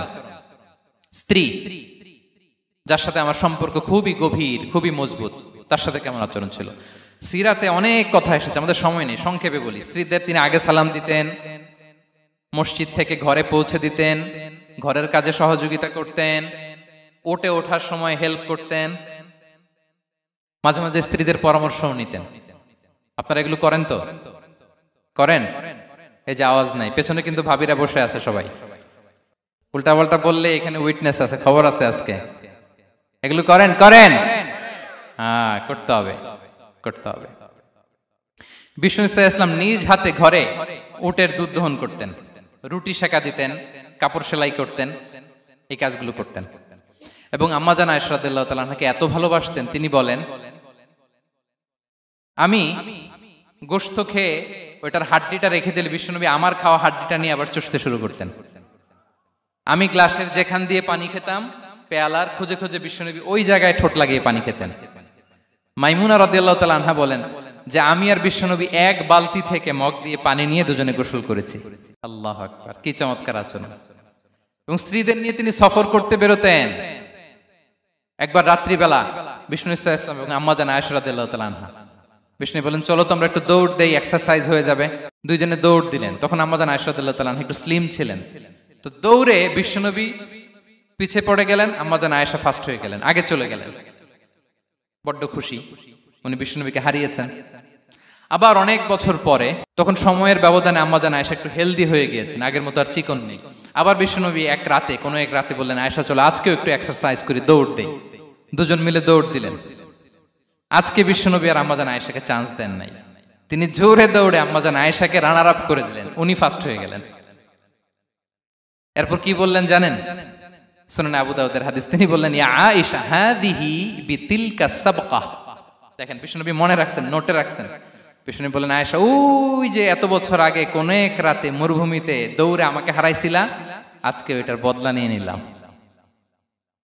তিলকা সাবকা, ওইটার বিনিময়ে এটা। ওই দিন তুমি জিতছিলা, আজকে তোমার উপর আমি জিতে গেলাম। কি হৃদ্যতা ছিল, কি সম্পর্ক ছিল স্ত্রীর সাথে। তাই বলে মনে করবেন না যে কোনো মনোমালিন্য হতো না, হতো। মানবিক যে ব্যাপারগুলো মাঝে মাঝে একটু ছোটখাটো মিষ্টি ঝগড়া, একটু মনোমালিন্য, এটাও হতো। এবং বিশ্বনবী এটাও টের পেতেন। তিনি বলতেন আয়েশা ইন্নী লা আ'লামু ইযা কুনতি আলাইয়া গাদবা ওয়া ইযা কুনতি আলাইয়া রাদিয়া। আয়েশা, কখন তুমি আমার উপর রেগে থাকো আর কখন খুশি থাকো সবটাই কিন্তু আমি টের পাই। আম্মা জান আয়েশা অবাক হলেন, কি করে টের পান? বিশ্বনবী বলেন যখন তুমি আমার উপর খুশি থাকো তখন দোয়ার সময় বলো লা ওয়া রাব্বি মুহাম্মদ, তুমি বলো হে মুহাম্মদের রব আল্লাহ, মদিনার উপর রহম করেন, আমাদেরকে ক্ষমা করেন। হে মুহাম্মদের রব, আমাদের ক্ষমা করেন, এইভাবে দোয়া করো। আর যখন তুমি রেগে থাকো তখন আমার নামটা মুখ দিয়ে নিতে চাও না, তখন তুমি দোয়াতে বলো লা ওয়া রাব্বি ইব্রাহিম, হে ইব্রাহিমের আল্লাহ, হে ইব্রাহিম নবীর খোদা, আমাদের মাফ করো। তখন তুমি আমার নাম নাও না, কৌশলে আমার নামটা বাদ দাও। আম্মা জান আয়েশা বলেন ইয়া রাসূলুল্লাহ মা আহজুরু ইল্লা ইসমাক, নবী হে আমি তো আপনার নামটাই শুধু মুখ থেকে বাদ দেই, আমার হৃদয় থেকে তো কখনো আপনারে বাদ দিতে পারি না। এটা ঠিক, তখন রেগে থাকি, আপনার নামটা মুখে নেই না, কিন্তু হৃদয় থেকে তো আপনাকে সরাতে পারি না। সুবহানাল্লাহ। এই ছিল বিষ্ণুবীর সাথে স্ত্রীদের সম্পর্ক। প্রিয় ভাইরা, আমরা যদি একটু দেখি প্রতিবেশীর সাথে কেমন আচরণ করতেন। নেইবার, বিষ্ণু বলতেন মান কানা ইউমিনু বিল্লাহি ওয়াল ইয়াউমিল আখিরি ফালইউকরিম দাইফা, যে আল্লাহ বিশ্বাস করে, আখিরাতে বিশ্বাস করে, সে যেন প্রতিবেশীকে সম্মান করে। এবং একবার আবু যার আল গিফারি রাদিয়াল্লাহু তাআলা আনহুকে বিষ্ণু ইসা ইসলাম বললেন আবু যার ইদা তাবাখতা মারাকান ফাআকসির মাআ, হে আবু যার তুমি যদি কখনো ঝোল তরকারি রান্না করো, ঝোলের তরকারি খাইছেন? আপনাদের সাউথ কোরিয়াতে তো বিখ্যাত একটা ঝোলের তরকারি আছে, কি নাম যেন, মাছের মেংথাং। আমরা একটা শব্দ শিখছিলাম, কি যেন বলে, খামসা হামনিদা। কয়েকটা শব্দ শিখাই দিছে ভাইরা আমাকে। তো এই যে নামটা বললাম, ঝোলের মধ্যে ট্যাংরা মাছ, শিং মাছ ঝোল দেয়া একটা তরকারি। তো আবু যার গিফারিকে বিষ্ণু ইসলাম বলেন ইদা তাবাখতা মারাকান ফাকসির মা, হে আবু যার কখনো যদি ঝোলের তরকারি রান্না করো একটু বেশি করে পানি দিও, যাতে করে তোমাদের পাশাপাশি তোমার প্রতিবেশীর সাথে একটু ঝোল শেয়ার করতে পারো। প্রতিবেশীকে এত গুরুত্ব দিতেন। তিনি বলতেন লাইসাল মুমিন আল্লাযী ইয়াশবা ওয়া জারুহু জাইউন ইলা জামবিহি, সে মুমিন নয় যে পেট পুরে খায় আর তার প্রতিবেশী না খেয়ে রাত যাপন করে, সে মুমিন নয়। দেখেন প্রতিবেশীকে কত গুরুত্ব তিনি দিয়েছেন। বিশ্বনবীর এক ইহুদি প্রতিবেশী ছিল। কোন ধর্মের? সবাই বলেননি, একসাথে আওয়াজ করে বলেন, কোন ধর্মের প্রতিবেশী? ওই ইহুদির এক ছেলে বিশ্বনবীর কিছু কাজ করে দিতেন। অনেকদিন হলো ছেলেটা আসে না, খোঁজ নিলেন, শুনলেন সে অসুস্থ। শুনলেন ইহুদি ছোট্ট ছেলেটা কি, বিশ্বনবী দেখতে গেলেন। মুসলিম শিশুকে দেখতে গেলেন নাকি? কোন ধর্মের শিশু? তার মানে আপনার প্রতিবেশী যদি হিন্দু হয়, বৌদ্ধ হয়, খ্রিস্টান হয়, দ্যাট ডাজন্ট ম্যাটার। আপনি তার বিপদে আপদে পাশে থাকবেন, এটাই ইসলামের শিক্ষা, ঠিক কিনা বলেন? এই যে আপনাদের এখানে বুদ্ধিস্ট নেইবার আছে, হিন্দু নেইবার আছে, খ্রিস্টান নেইবার আছে, তারা বিপদে পড়লে তো আপনার যাওয়ার দরকার নাই, না? যাবেন, খোঁজ খবর নিবেন, ভিজিট করবেন, পাশে দাঁড়াবেন। আপনি যে তাদের খোঁজ খবর নিতেছেন, মুসলিম হয়েও আপনি এত চমৎকার আচরণের, এটা দেখেই অনেকে কালিমা পড়ে মুসলমান হয়ে যাবে। এটাই তো দ্য বিউটি অফ ইসলাম, ইসলামের সৌন্দর্য। বিশ্বনবী হিন্দু মুসলিম ইহুদি বাছান নাই, ছোট্ট ইহুদিটাকে দেখতে গেলেন, যে দেখে হায়রে কাতর হয়ে সে বিছানায় মৃত্যু শয্যায় শুয়ে আছে, বাচ্চাটার মাথায় হাত বুলিয়ে দিলেন। হাত বুলিয়ে বাচ্চাটাকে, ইহুদি বাচ্চাটাকে বললেন, আসলিম, হে শিশু তুমি ইসলাম ধর্ম গ্রহণ করো। এখন ছোট্ট মানুষ, তার বাবা আবার পাশে দাঁড়িয়েছে, আব্বা কি বলে না বলে, সে নাযারা ইলা ওয়াজহি আবি, বাবার দিকে তাকালেন। তা বাবা বলে আতি আবুল কাসিম, মানে বিষ্ণু ইসলামের কুনিয়াত, বড় ছিল ছিল কাসেম, তাকে বলা হতো আবুল কাসেম। ইহুদি বাবা বলল, মোহাম্মদ যা বলে তাই করো। সাথে সাথে সে পড়ল আশহাদু আল্লা ইলাহা ইল্লাল্লাহ ওয়া আশহাদু আন্না মুহাম্মাদুর রাসূলুল্লাহ। বিশ্বনবী বেরোয়ার সময় বললেন, আলহামদুলিল্লাহিল্লাযী আনকাযাহু মিনান নার, প্রশংসা সে আল্লাহর যে একটু আগে জাহান্নামী হওয়ার কথা ছিল, মুহূর্তে কালেমার মধ্য দিয়ে তাকে জান্নাতি বানিয়ে দিলেন। দেখেন প্রতিবেশীর সাথে কি আচরণ। ইহুদি প্রতিবেশীর পাশে দাঁড়িয়েছেন, অসুস্থ, ভিজিট করেছেন। আমরা যেন আমাদের প্রতিবেশীর খোঁজ রাখি। অভুক্ত প্রতিবেশী রেখে আপনি পেট পুরে খেয়ে তাহাজ্জুদ পড়লে ওই তাহাজ্জুদ আল্লাহর দরবারে যাবে না। খবরদার, খবরদার, আমরা যেন প্রতিবেশীর সাথে সুসম্পর্ক রাখি। এবার যুদ্ধবন্দীদের সাথে বিষ্ণু ইসলাম কেমন আচরণ করেছেন। যুদ্ধবন্দী, পিওডব্লিউ, প্রিজনার অফ ওয়ার, যুদ্ধবন্দী পর্যন্ত যুদ্ধ হয়েছে, প্রতিপক্ষ হেরেছে, আমরা জিতেছি, তাদেরকে বন্দী হিসেবে আমরা পেয়েছি, তাদের সাথে ইসলাম কি আচরণ করতে বলে। আমরা তো অনেক যুদ্ধবন্দীদের ইতিহাস জানি পৃথিবীতে। আবু গারিব কারাগারের কথা শুনেছি আমরা ইরাকে, ঠিক কিনা? হ্যাঁ, পশ্চিমারা কি নির্যাতন করেছে। আমরা কিউবার গুয়ান্তানামো বের কথা শুনেছি, কি অমানবিক নির্যাতন তারা করেছে, কি টর্চার সেল তারা ওখানে করেছিল। সম্প্রতি আমরা আমাদের বাংলাদেশে আয়নাঘরের কথাও শুনেছি। তা আয়নাঘরে যাদেরকে টর্চার করা হয়েছে এরা যুদ্ধবন্দী? এরা তো কারাবন্দী, তাও অন্যায় ভাবে। এনফোর্স ডিসঅ্যাপিয়ারেন্স ছিল, অন্যায় ভাবে তাদেরকে গুম করা হয়েছে। অন্যায় ভাবে বছরের পর বছর যাদেরকে এভাবে কষ্ট দেয়া হয়েছে, ফ্যামিলি থেকে দূরে রাখা হয়েছে, কিয়ামতের দিন তাদেরকে আল্লাহ জালেমের কাতারে দাঁড় করাবে। ইসলাম কারাবন্দীতে দূরের কথা, যুদ্ধবন্দীদের সাথে ভালো আচরণের কথা বলেছে। আল্লাহ বলেন, ওয়া ইউতঈমুনা আত-তাআমা আলা হুব্বিহি মিসকিনাও ওয়া ইয়াতীমান ওয়া আসীরা। বিশ্বাসীরা গরিব দুঃখীদের যেমনি খাবার খাওয়ায়, যুদ্ধবন্দীদেরও খাবার খাওয়ায়, যুদ্ধবন্দীদেরও খাবার খাওয়ায়। এবং বিষ্ণু বলেছেন, ইস্তাউসু বিল উসারা খায়রা, যুদ্ধবন্দীদের সাথে তোমরা ভালো আচরণ করো। বদরের যুদ্ধে 70 জন বন্দী হয়ে আসলো। বিশ্বনবী 70 জনকে সাহাবাদের মধ্যে ভাগ করে দিলেন, বললেন তোমরা খারাপটা খাবে, বন্দীদেরকে ভালোটা খাওয়াবে। কি নমুনা স্থাপন করেছে ইসলাম। সুমামা ইবনে উসাল রাদিয়াল্লাহু তাআলা আনহু নামে এক যুদ্ধবন্দীর ছোট্ট ঘটনা বলে আমি পয়েন্টটা শেষ করছি। ইয়ামামার বড় লিডার ছিলেন, যুদ্ধবন্দী হয়ে মদিনায় আসলেন, নাম সুমামা ইবনে উসাল রাদিয়াল্লাহু তাআলা আনহু। তখন মুশরিক ছিলেন, যুদ্ধবন্দী হিসেবে আনা হলো। তাকে মসজিদে নববীর পিলারের সাথে রশি দিয়ে বাঁধা হলো। বিষ্ণু বললেন, সুমামা কি অবস্থা তোমার, কেমন লাগে, তোমার সাথে কেমন আচরণ করা হবে বলো। বললেন, মুহাম্মদ তুমি চাইলে মারতেও পারো, বাঁচিয়েও রাখতে পারো।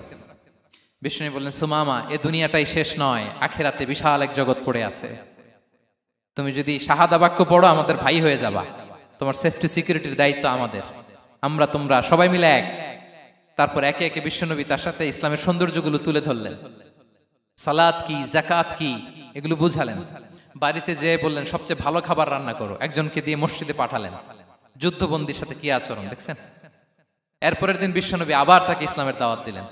এরপর বাড়িতে এসে একজনকে বললেন, যাও আমার ওই উটের দুধ দহন করে তাকে এক পেয়ালা গরম দুধ দিয়ে আস। আমরা জামাইকেও তো এরকম সমাদর করি না, কি বলেন। তৃতীয় দিন বিশ্বনবী আবার খাবার নিয়ে গেলেন, আবার ইসলামকে তুলে ধরলেন। সুমামা তো অবাক, যুদ্ধবন্দীদের সাথে মুসলমানরা এরকম আচরণ করে।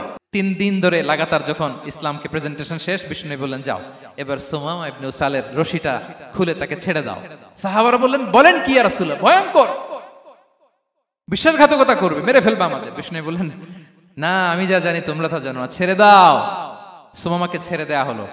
সুমামা বের হলেন মসজিদ থেকে, ফিরে তার ভূখণ্ড, তার এলাকা ইয়ামামাতে তিনি গেলেন না। মদিনার মসজিদে নবীর পাশে খেজুর বাগানের পাশে তিনি অজু করলেন, গোসল করলেন, অজু করলেন। এরপর ফিরে এসে বিশ্বনবীর সামনে দাঁড়িয়ে বললেন, আশহাদু আল্লাহ ইলাহা ইল্লাল্লাহ ওয়া আশহাদু আন্না মুহাম্মাদান আবদুহু ওয়া রাসূলুহু। আমি সাক্ষ্য দিচ্ছি আল্লাহ ছাড়া কোনো ইলাহ নেই, আপনি আল্লাহর প্রেরিত রাসূল। হে মুহাম্মদ, আপনার চাইতে নিকৃষ্ট মানুষ আমার কাছে কেউ ছিল না, কিন্তু এখন থেকে আপনার চাইতে কোনো প্রিয় মানুষ আমার জীবনে নেই। ইসলামের চাইতে নিকৃষ্ট কোনো ধর্ম আমার জানা ছিল না, আজ থেকে ইসলামের চাইতে প্রিয় ধর্ম আমার কাছে নেই। মদিনার চেয়ে নিকৃষ্ট কোনো শহর আমার কাছে ছিল না, সবচেয়ে অপছন্দের শহর, আজ থেকে মদিনার চেয়ে প্রিয় শহর আমার কাছে নেই। দিস ইজ ইসলাম। বিশ্বনবী বললেন, হে নবী, আপনি আমাকে উমরার অনুমতি দিন। তিনি উমরা করতে গেলেন। বিষ্ণু তাকে তালবিয়া শিখিয়ে দিলেন। এই প্রথম কেউ মুসলিম, সুমামা ইবনে উসাল, উনিই প্রথম মুসলিমদের মধ্যে উমরা করেছেন তালবিয়া পড়তে পড়তে, লাব্বাইক আল্লাহুম্মা লাব্বাইক পড়তে পড়তে। উমরা করা শেষে ইয়ামামা থেকে গম আসতো মক্কায়, ওই গম পিষে রুটি বানিয়ে মক্কাবাসী খেয়ে বেঁচে থাকতো। উনি ঘোষণা দিলেন, মুহাম্মাদের অনুমতি ছাড়া ইয়ামামার একটি গমের দানা আজ থেকে মক্কায় পৌঁছবে না। সুবহানাল্লাহ পড়বেন না? এই যে আমেরিকা যে ইকোনমিক স্যাংশন দেয়, এটা শিখছে সুমামা উমামা ইবনে উসাল রাদিয়াল্লাহু তাআলা আনহুর কাছ থেকে। আল্লাহু আকবার। তিনি বললেন, একটা গমের দানা পচবে না, ওনারা আর রুটি খেতে পারে না। গমের দাম বেড়ে গেল। বিষ্ণুর কাছে চিঠি লিখে পাঠালেন, হে মুহাম্মদ, তুমি যদি উমামারে না বলো আমরা না খেয়ে মরবো। পরে বিশ্বনবীর হস্তক্ষেপের মধ্য দিয়ে আবার ইয়ামামা থেকে গম আসা শুরু হয়েছে। সুবহানাল্লাহ পড়ে। প্রিয় ভাইয়েরা, তাহলে বন্দীদের সাথে, যুদ্ধবন্দীদের সাথে বিশ্বনবীর আচরণ কেমন ছিল টের পেয়েছেন? ভিক্ষুকের সাথে কি আচরণ? বিশ্বনবী কখনো না বলতে পারতেন না। কেউ হাত পাতলে কি বলতে পারতেন না? পারতেন না। এক ভিক্ষুক এসে বলে, এই মুহাম্মদ দাও, তোমার কাছে কি আছে দাও। নবী তখন চাদর পরা ছিলেন। চাদর ধরে এমন জোরে টান দিছেন, বিশ্বনবীর ঘাড়ের চামড়া এখানে ছিঁড়ে গেছে, চামড়ায় দাগ পড়ে গেছে। বিশ্বনবী তার দিকে তাকিয়ে, ওই যে মুচকি হাসির ম্যাজিক, আবার মুচকি হাসি, মুচকি হাসি দিয়ে বললেন, যাও তাকে কিছু দিয়ে দাও। সুবহানাল্লাহ পড়বেন না? আচ্ছা, ভিক্ষা করতে আইসা যদি আপনার জুব্বা ধরে টান মারে, জামার কলার ধরে টান মারে, এই দে, কি করবেন বলেন? ওই যে মায়ের, মানে ডানে ভাই আর কোনো সলিউশন নাই, খালি মায়ের, আইজো মায়ের খাইলো মায়ের। দেখেন, ভিক্ষা করতে এসে জামা ধরে টান দিয়ে ঘাড়ের চামড়ায় এখানে দাগ ফেলে দিয়েছে, কিন্তু বিশ্বনবী হাসি দিয়ে সলিউশন করলেন। সুবহানাল্লাহ পড়ে। শত্রুদের সাথে তিনি কেমন আচরণ করেছেন? আল্লাহ আল্লাহ আল্লাহ আল্লাহ। তায়েফের ময়দানে রক্তাক্ত হয়েছেন, রক্তাক্ত। পাহাড় রক্ষী ফেরেশতারা বলে, নবী আপনাকে রক্তাক্ত করেছে? তায়েফে কেন গেছিলেন বিশ্বনবী? জমির বায়না করতে না? তায়েফে জমি কিনতে গেছিল না? তায়েফবাসীকে জাহান্নামের আগুন থেকে বাঁচাতে রক্তাক্ত করা হয়েছে। পাহাড় রক্ষী ফেরেশতারা বললেন, নবী একটা আদেশ দেন, দুই দিক থেকে চাপা মেরে পুরো তায়েফবাসীকে মাটির সাথে মিশিয়ে ফেলবো, মাটির সাথে মিশে যাবে। বিশ্বনবী বললেন, না না, তারা হয়তো ঈমান আনে নাই, তাদের ভবিষ্যৎ প্রজন্মের কেউ না কেউ লা ইলাহা পড়বে, কেউ না কেউ লা ইলাহা জপবে। তাই হয়েছে। তায়েফে যদি যান, আল্লাহু আকবার, মসজিদ আর মসজিদ, শান্তি আর শান্তি। আল্লাহু আকবার। উহুদের ময়দানে দাঁত শহীদ হয়েছে, রক্তাক্ত হয়েছে, হেলমেট ভেঙে কপালে পাথর ঢুকেছে। ফেরেশতারা বললেন, আদেশ দেন, উহুদ পাহাড় তাদের ঘাড়ের উপরে বসিয়ে দেন। বিষ্ণু বললেন, না। বিষ্ণু বললেন, না, আল্লাহুম্মা হদি কওমি ফাইন্নাহুম লা ইয়ালামুন। আল্লাহ আমার কওমকে ক্ষমা করে দেন, ওরা বুঝে নাই। দেখেন, শুধু ক্ষমাই চান নাই যে আল্লাহ ওদেরকে মাফ করে দেন, ওদের হয়ে কৈফিয়ত দিয়েছেন আল্লাহকে, এক্সকিউজ দিয়েছেন। আল্লাহ কেন কেন ক্ষমা করবেন? কারণ ওরা বুঝে নাই। এক্সকিউজ দিয়েছেন, তাদের হয়ে কৈফিয়ত দিয়েছেন। এই ছিল শত্রুদের সাথে বিশ্বনবীর আচরণ। যুদ্ধের ময়দানে ঘোষণা দিতেন, খবরদার, ওদের নারীদের গায়ে হাত দিবে না, শিশুদের গায়ে হাত দিবে না, গবাদি পশু মারবে না, কোন পাদ্রীর গায়ে হাত দিবে না। গোটা বিশ্বের কেউ, কোন যুদ্ধের সেনাপতি যুদ্ধের ময়দানে এমন মানবতা দেখাতে পারে না। চিল্লায় বলেন ঠিক কিনা? অষ্টম হিজরিতে মক্কা বিজয়ের দিন থারথার করে কাঁপছিল কুরাইশরা, যে আজকে তো আমাদেরকে ক্যাপিটাল পানিশমেন্ট দিবে, ডেথ পেনাল্টি দিবে। বিশ্বনবী বললেন, না, লা তাসরিবা আলাইকুমুল ইয়াউম ইযহাবু ফাআনতুমুত তালাকা। 4-5 জনকে তিনি শাস্তি দিয়েছেন, গণহারে শত শত হাজার হাজার পরিবারকে তিনি ক্ষমা করে দিয়েছেন। বললেন তোমরা আমার ভাই, ভাই ভাইয়ের সাথে যেরকম আচরণ করবে, ইউসুফ তার ভাইদের সাথে যা করেছে আমি তাই করবো, আমি ক্ষমা করে দিলাম। আল্লাহু আকবার। এ ছিল শত্রুদের সাথে আচরণ। শেষ কথা বলি, শেষ কথা হচ্ছে প্রাণীর সাথে বিশ্বনবীর কেমন আচরণ ছিল। প্রাণীর সাথে একবার এক আনসারের খেজুর বাগানে ঢুকলেন, ঢুকে দেখেন একটা উট কাঁদে। কি কাঁদে? কানে কানে এসে বিশ্বনবীকে কি যেন বলে যায়। বিশ্বনবী রেগে বললেন, এই উটের মালিক কে? এক আনসারী সাহাবী বললেন, ইয়া রাসূলুল্লাহ আমি। বিশ্বনবী বললেন, তোমার কি ভয় হয় না আল্লাহর? কলিজার মধ্যে আল্লাহর ভয় নাই? আল্লাহ তাআলা দয়া করে উটের মালিক তোমাকে বানিয়েছে, উট কানে কানে এসে আমাকে বলেছে তুমি তাকে কয়দিন ধরে খাবার দাও নাই, আর তাকে দিয়ে কাজ করিয়েছে অনবরত। খবরদার, কিয়ামতের দিন আল্লাহ তাআলা জালিমের কাতারে তোমাকে দাঁড় করাবে। প্রাণীর জন্য বিষ্ণু ইসা ইসলাম কত দয়াদ্র ছিলেন। জবাই করার সময় বিষ্ণু বলতেন, ইহসানের সাথে জবাই করো, ছুরি ধারালো করে রাখো। কোরবানির সময় আমরা প্রাণীটাকে কি করি? আদর করি না, মেরে ফেলি। বলেন তো, জবাই করা মানে কি? মেরে ফেলতেছি। বিষ্ণু বলেন, ইদা কাতালতুম ফাহসিনুল কিতলা, মারবা ঠিক আছে কিন্তু মন মতো না, ইহসানের সাথে কতল করো। ওয়ালিয়ুহিদ্দা আহাদুকুম শাফরাতাহু ওয়ালইয়ারিহ যাবিহাতাহু, ছুরিটাকে ধার করে রাখো যাতে করে খুব সহজে তার রূহটা বের হয়ে যায়। সুবহানাল্লাহ। দেখেন আমরা নিজেদের সাথে একটু মিলাই। বাংলাদেশে দেখেন তো, কুকুর একটা দেখলে আমরা কি করি? হ্যাঁ, হয় লাথি নয় একটা ঢিল। বিড়াল দেখলে কি করি? হয় দাবরানি দেই নয় দৌড়ানি দেই। এরকম আছে না নাই? উন্নত দেশগুলোতে দেখবেন রাস্তার মাঝখানে একটা ছোট্ট সাপ, পুরো হাইওয়েতে সবগুলো গাড়ি থেমে গিয়েছে একটা হাঁসের বাচ্চা বাঁচানোর জন্য, একটা সাপের বাচ্চা বাঁচানোর জন্য। আর আমরা পাখির মতো মানুষকে গুলি করে মারি। মানুষকে আমরা গুলি করে মারি পাখির মতো নির্বিচারে। প্রিয় ভাইরা, বিষ্ণু ইসলাম প্রাণীর প্রতি আমাদেরকে দয়াদ্র হতে বলেছেন। তাহলে বিশ্বনবীর আচরণ কেমন ছিল একটা ওভারঅল ধারণা আপনারা পেয়েছেন প্রিয় ভাইরা? হ্যাঁ, শিশুদের সাথে কোমল আচরণ করবেন তো আপনারা? আদর করবেন, চুমু দিবেন, কোলে নিবেন। হ্যাঁ, ভুল করলে শুধরে দিবেন, পারবেন? বড়দেরকে আগে সালাম দিবেন তো? আর কর্মচারী একটা ভুল করলে পিটাইয়া শোয়ায় ফেলবেন, এরকম করবেন না? ভালো আচরণ করবেন। স্ত্রীর সাথে কেমন আচরণ করবেন? হ্যাঁ, মাধুর্যপূর্ণ আচরণ। ওই একজন কয় হুজুর নাই। আরে বেটা, হওয়ার পরে কেমন করবা ওইটা বলো না। নিয়ত করে রাখো যে আমরা আমাদের ঘরটাকে জান্নাতি ঘর বানিয়ে ফেলবো, ঠিক কিনা? প্রতিবেশীর সাথে যেন আমরা ভালো আচরণ করি, কারাবন্দীদের সাথে যেন আমরা ভালো আচরণ করি। ভিক্ষুক হাত পেতেছে, স্যার 2 দিন ধরে কিছু খাই নাই, 5টা টাকা দেন। দাঁড়ায় না গ্লাসের সামনে, ওর হাতে থালা, একটা ভাঙ্গা থালা, আর আপনি স্যুট পরা স্যার না, আপনারে গাড়ির এদিক থেকে বের করে ওদিকে ভাঙ্গা থালা দিয়ে বসাইতে আর ওরে স্যুট পরে গাড়ির ভিতরে বসাইতে আল্লাহর কয় মিনিট লাগে বলেন তো? খবরদার, ফরিয়াদির সাথে যেন আমরা খারাপ আচরণ না করি, শত্রুদের সাথে যেন খারাপ আচরণ না করি, কোন প্রাণীর প্রতিও যেন আমরা জুলুম না করি। প্রিয় ভাইরা, বিশ্বনবী এত মাধুর্যপূর্ণ আচরণ করতেন, শত্রু বন্ধু হয়ে যেত। আর আমাদের আচরণ দেখে আমার বন্ধু আমার শত্রু হয়ে যায়, ঠিক কিনা? আমরা যেন আমাদের আখলাককে সুন্দর করি। শুধু নামাজি, শুধু রোজাদার, হাজি সাহেব ইবাদত করি কিন্তু মানুষের সাথে বাজে আচরণ করি, এমনটা যেন না হয়। আমরা যেন সুন্দর আচরণ করে বিশ্বনবীর শেখানো পন্থা এরকম মাধুর্যপূর্ণ আচরণের অধিকারী হয়ে ফি আ'লাল জান্নাতি গরাফা, বিষ্ণু বলেছেন জান্নাতের সর্বোচ্চ স্তরে তারা অ্যাপার্টমেন্ট পাবে। ওই অ্যাপার্টমেন্টের অধিকারী যেন আমরা হতে পারি। আল্লাহ তৌফিক দান করুক। আল্লাহ তাআলা আমাদের সবাইকে কথাগুলো বোঝার ও আমল করার তৌফিক দান করুক। আল্লাহ তাআলা আপনাদের সবাইকে ভালো রাখুন, সুস্থ রাখুন, নিরাপদে রাখুন।